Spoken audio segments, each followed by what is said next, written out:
Crypto currency में लेन then करना हराम है या हलाल है? मुफ्ती तकी उस्मानी साहब ने फतवा जारी कर दिया है। फतवा क्या है, तफसील से बात करते हैं। देखिए, मुफ्ती साहब पाकिस्तान के बहुत बड़े आलिम दीन हैं और क्रिप्टो करेंसी के हवाले से उन्होंने फरमाया है कि क्रिप्टो करेंसी में काम करना, लेन देन करना हराम है। हराम क्यों है? उन्होंने कहा है क्योंकि ये कोई माल या जायदाद की तारीफ पे पूरा नहीं उतरती क्रिप्टो करेंसी, और ये खातों में फर्जी नंबरों का इंदराज होता है, इसकी कोई असल हैसियत नहीं है, इसलिए इसमें लेन देन करना हराम है और शरई तरीके से जायज़ नहीं है। तो ये तो है मुफ्ती साहब का फतवा। अब क्या कोई रास्ता है? देखिए, एक रास्ता है। एक बात तो यह है कि जो लोग शरीयत के तौर तरीके पे चलते हैं वो इस पे अमल ना करें। और क्रिप्टो करेंसी और स्टॉक एक्सचेंज में फ़र्क ये होता है कि जो स्टॉक एक्सचेंज में कंपनियां होती हैं वो असल में कंपनियां होती हैं। जैसे नेशनल फूड है तो उनकी बाकायदा कारखाने हैं, वो काम कर रहे हैं।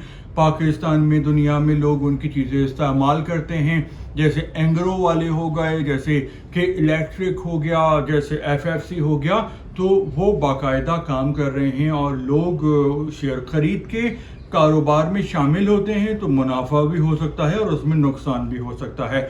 जबकि जो क्रिप्टो करेंसी है उनके कोई कारखाने नहीं हैं, वह अमली तौर पे कोई काम नहीं हो रहा, जो भी हो रहा है डिजिटल हो रहा है, वर्चुअल हो रहा है। तो ये उनकी तशरीह है।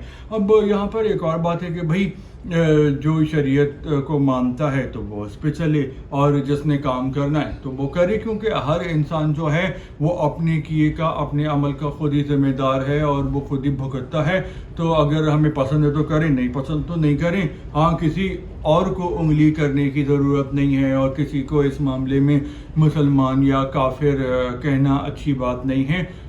जो इंसान जो भी करना चाहता है उसको सिर्फ समझा सकते हैं और उसके हाल पे छोड़ सकते हैं। और अगर माजी में बात की जाए तो बहुत सारे मौलवी हजरात कुछ ज़माना पहले कहते थे कि भाई फ़ोटो खिंचवाना भी हराम है। अब सारे जो मौलवी हैं वो फ़ोटोग्राफी भी करवाते हैं और उनके वीडियो बयानात भी आ रहे होते हैं, तो फतवा बदल गया। इस तरह टेलीविज़न को भी हराम कहा गया। अब जो है वो मौलवी साहिबान खुद टेलीविज़न पे आके भाषण दे रहे होते हैं। इस तरह बहुत बेशुमार चीज़ें हैं जिसको एक ज़माने में हराम कहा गया, गलत कहा गया, और उसके बाद वो चीज़ वैसी ना रही, और जिन मौलवी हजरात ने उसको गलत कहा तो वो भी उसको इस्तेमाल करने लगे। तो ये बात भी है। तो इस टॉपिक के हवाले से आपका क्या ख्याल है? आप भी कमेंट्स कर सकते हैं। फ़िलहाल इतना ही। अल्लाह हाफिज़।